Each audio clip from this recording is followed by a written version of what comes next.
Gujarat ATS દ્વારા અલ કાયદા સાથે જોડાયેલા સભ્યોની ધરપકડના કેસમાં આરોપી સમા પરવીન દ્વારા શેર કરાયેલા સોશિયલ મીડિયા પરના લખાણ બહાર આવ્યા છે। સમા પરવીન સ્ટ્રેન્જર નેશન 2 નામનું પેજ ચલાવતી હતી।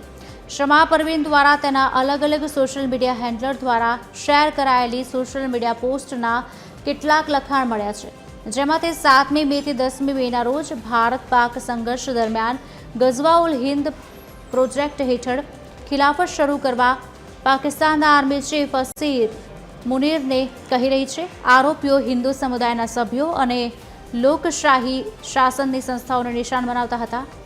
ઓપરેશન સિંદૂરના સમયગાળા દરમિયાન આપત્તિજનક પોસ્ટ પણ કરવામાં આવી હતી।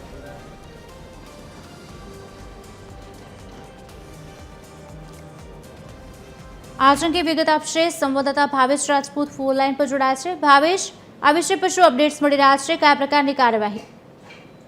કુશાલી, વાત કરવામાં આવે તો ગુજરાત એટીએસ દ્વારા જે રીતે અલકાયદા સાથે જોડાયેલા 4 આરોપીઓ અને બાદમાં મહિલા આરોપી જે મુખ્ય હતી તેની ધરપકડ કરવામાં આવી હતી।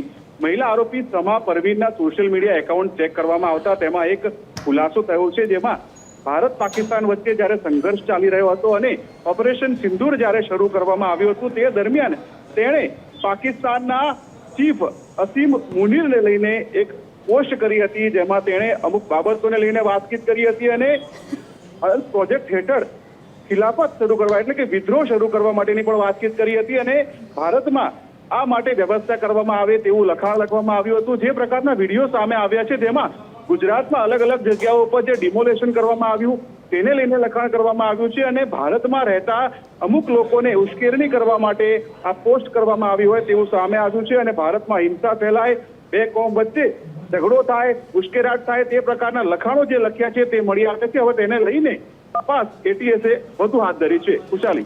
જી ભાવેશ, આભાર।